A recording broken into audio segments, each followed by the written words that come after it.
Bueno, a todos los que se conectaron, bienvenidos. ¿Vamos bien? ¿Hay alguna cosa que haya que preguntar? ¿Vamos bien? Listo, seguimos entonces. Estamos hablando de las características del Evangelio de Marcos. Esto es una introducción a cada uno de los evangelios, ¿sí? En las clases que vienen vamos a tomar uno de los evangelios, que es el de Lucas, y vamos a desarrollarlo y vamos a ir comparándolo con los otros, ¿no?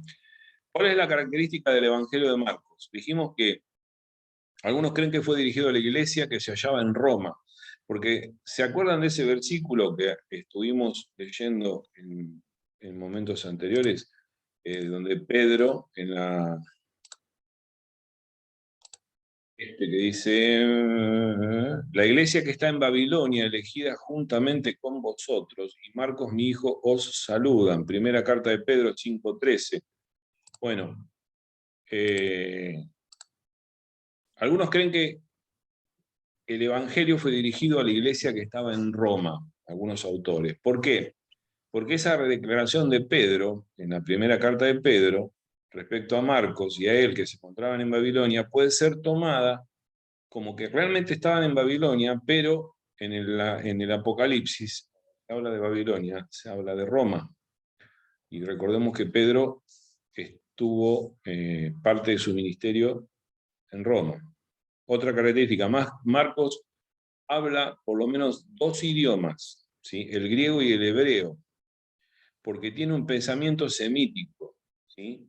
En cómo construye las oraciones y los modismos que usa para comunicarlas. El estilo narrativo es muy detallista.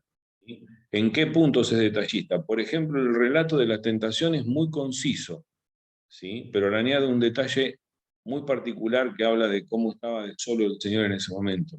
Estaba con las fieras, dice Marcos. Relatar acerca del joven rico que rechaza a Jesús agrega un hermoso complemento que en los otros evangelios no está. Mirándole, Jesús le amó. Y este dato solo podría provenir de alguien que escuchó a un testigo ocular o fue un testigo ocular. Y dice el relato en 10:21 de Marcos: entonces Jesús, mirándole, le amó y le dijo, una cosa te falta, anda, vende todo lo que tienes, dalo a los pobres y tendrás tesoros en el cielo. Y ven, sígueme tomando tu cruz. En este relato, esa palabra, mirándolo, le amó, ¿sí? Es tremendamente hermoso. No sé si ustedes opinan lo mismo que yo.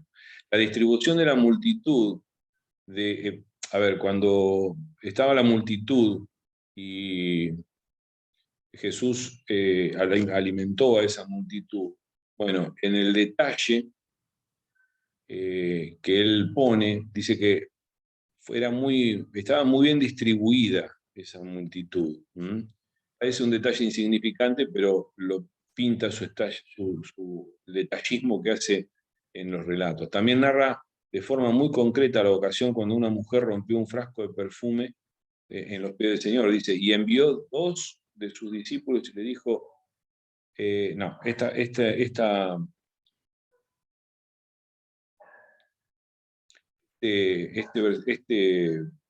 cita está mal puesta.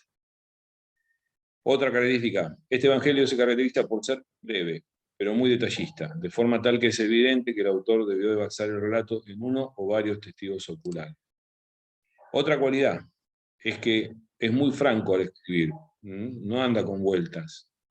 En ningún momento oculta que los discípulos eran torpes, ¿sí? Pero en ningún momento deja de hacer hincapié en la fuerza que tenía Cristo para hablar, ¿sí? Y sobre todo para hablarle a los fariseos. Y sigue un orden cronológico, ¿sí?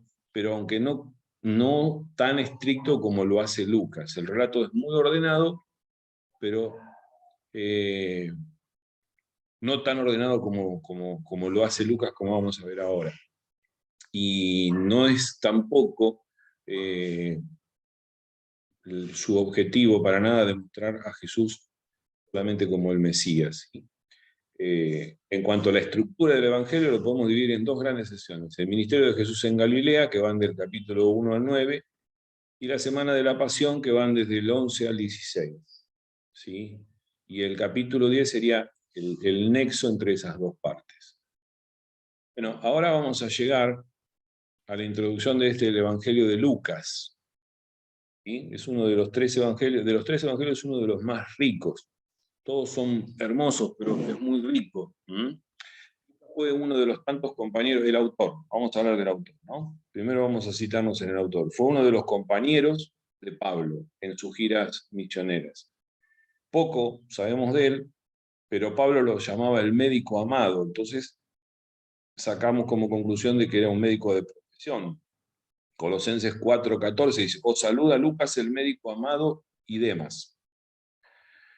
Era un hombre muy culto, conocedor de la literatura griega y amante de su profesión, y describe las enfermedades en su evangelio de forma muy detallista, lo que confirma que es un médico.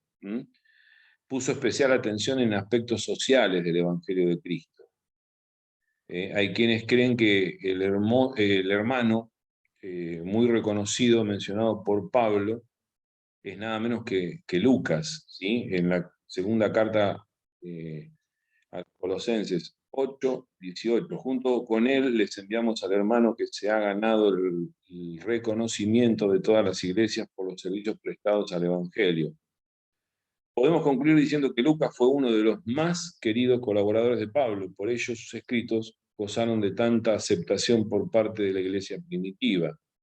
Recordemos que Lucas también fue el autor de Hechos de los Apóstoles. ¿En qué fecha fue compuesto? Bueno, acá hay una cuestión. Los eruditos fijan una fecha probable entre el año 60 y el año 90 después de Cristo. Ahora, ¿de qué depende esa? Sí, Fabi, ¿querías decir algo? ¿De qué depende esto?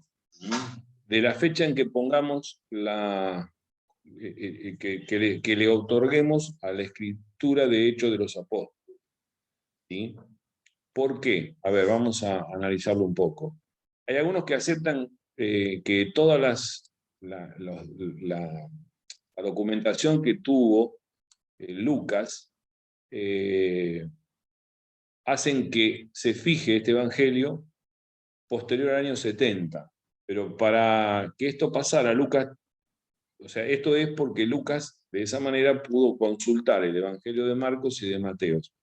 Pero esto colocaría al libro de Hechos en una fecha muy tardía, ¿sí? Y en esa fecha, cuando se escribió, Pablo ya no estaba entre nosotros, no estaba, había muerto. Entonces el autor tendría que haber narrado la ejecución del apóstol Pablo y no la narra dentro de ese libro que es el libro de los Hechos. Entonces, por eso se establece que es entre el año 60 y el año 90, pero hay muchos autores hablan de, como fecha probable, el año 70 después de Cristo. El autor, ¿cuál es el propósito que tiene el autor al escribir esto?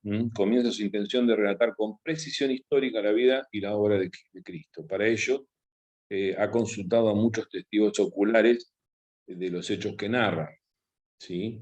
Y refleja al Señor por su humanidad, muestra su autoridad ante los enemigos y presenta al Señor como el Salvador del mundo.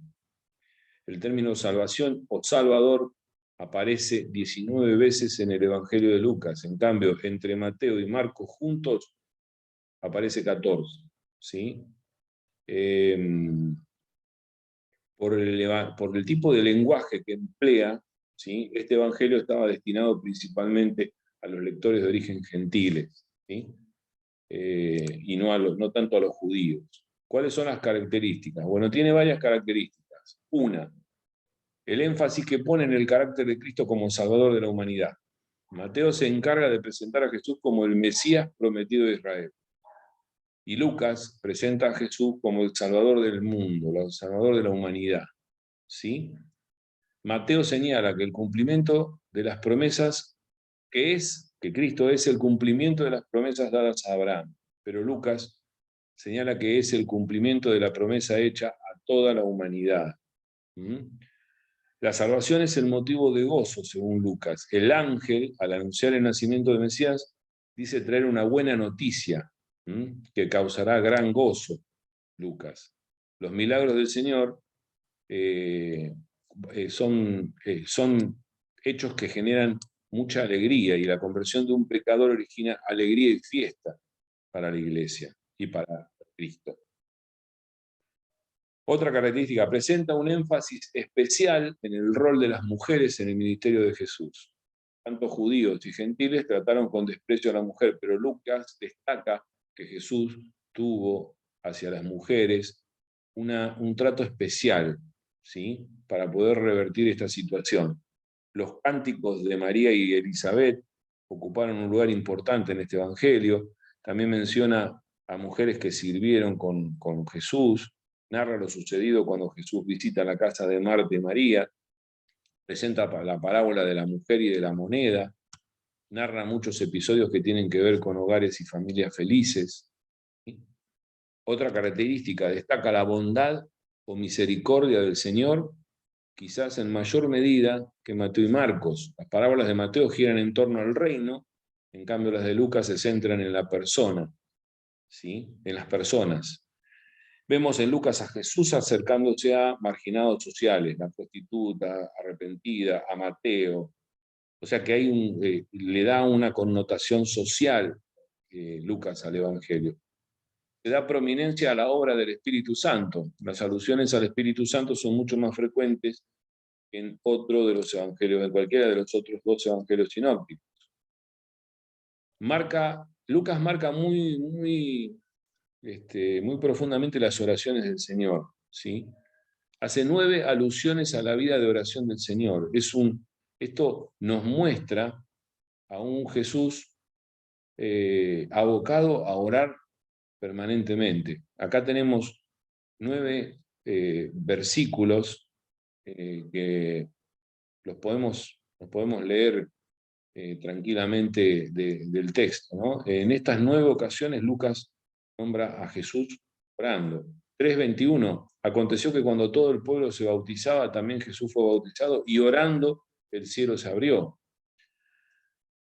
Tomemos otra, 6:12, en aquellos días él fue al monte a orar y pasó la noche orando a Dios. 10:21, en aquella misma hora Jesús se regocijó en el Espíritu y dijo: yo te alabo, oh Padre, Señor del cielo y de la tierra, porque escondiste estas cosas a los sabios y entendidos y las has revelado a los niños. Sí, Padre, porque así te agradó. O sea, muestra a un Jesús en constante oración. Y además, en las oraciones, nos ha dejado varias exhortaciones que el Señor le hace a los discípulos, a sus discípulos, para que ellos oren como Él, ¿sí? Le dice, por ejemplo, yo os digo, pedid y se os dará, buscad y hallaréis, llamad y se os abrirá, porque todo aquel que pide recibe, y el que busca halla, y el que llama se le abre. Y en el capítulo 18, versículo 1, dice, también les refirió Jesús una parábola sobre la necesidad de orar siempre y de no desmayar. En el 22:40 dice, cuando llegó a aquel lugar, les dijo, orad que no entréis en tentación. ¿Sí? O sea, no solamente muestra a Jesús como una persona que oraba continuamente al Padre, sino que le deja el legado a los discípulos y también nos deja el legado a nosotros de orar constantemente. Cuanto a las parábolas de Lucas, el relato en parábolas de Lucas pone un lugar prominente, hace la narración de 23 parábolas en total, y 18 de ellas son propias de este evangelista, no están en los otros evangelios. La parábola del buen samaritano, del hijo pródigo, del rico y Lázaro, la gran cena, la oveja perdida, la moneda perdida y el rico insensato. Las enseñanzas del Señor. En Mateo y Marcos son por lo general declaraciones públicas. No sé si se acuerdan, pero hay 2 formas de ver las enseñanzas del Señor en cuanto a los discursos y a las declaraciones públicas. Bueno, Mateo y Marcos hacen más hincapié en las declaraciones públicas. En Lucas Lucas, las declaraciones públicas son incidentales, muchas veces a partir de preguntas, las responde por lo general a través de una parábola. Por ejemplo, la parábola del buen samaritano fue expuesta por el Señor cuando alguien le preguntó, ¿quién es mi prójimo? ¿Sí?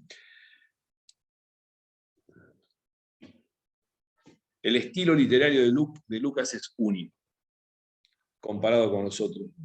Es prolijo, usa términos muy precisos y demuestra que Lucas era una persona extremadamente culta. Se me acaba de caer la perra. Perdón. También se muestra sumamente reverente al hablar del Señor, ¿sí? Es no solamente culto, sino muy protector al hablar del Señor. Y en cuanto al bosquejo que podemos dar del Evangelio, con esto terminamos, el Evangelio puede estar bosquejado de la siguiente manera, y es el bosquejo que vamos a tomar para empezar a estudiarlo a partir de la semana que viene. Un prólogo que es en el capítulo 1, del versículo 1 al 4, el nacimiento y la niñez de Juan el Bautista y de Jesús, del 1:5 al 2:52, el ministerio de Juan el Bautista, en el capítulo 3, del versículo 1 al 20, el bautismo y la tentación del Señor, del 3:21 al 4:31, el ministerio público en Galilea, del 4:14 al 9:50, el camino a Jerusalén, 9:51 a 19:27, y por último, en la séptima parte, la pasión, muerte y resurrección, que van desde el capítulo 19:28 al 24:53. Como verán, en este esquema tenemos la parte más larga es, primero, las más largas son el ministerio público en Galilea, el camino a Jerusalén, y por último la pasión y muerte y resurrección de nuestro Señor Jesucristo. ¿Sí? Ya está. Bueno, hasta acá lo que hemos visto hoy. Que son las introducciones a cada uno de estos tres evangelios.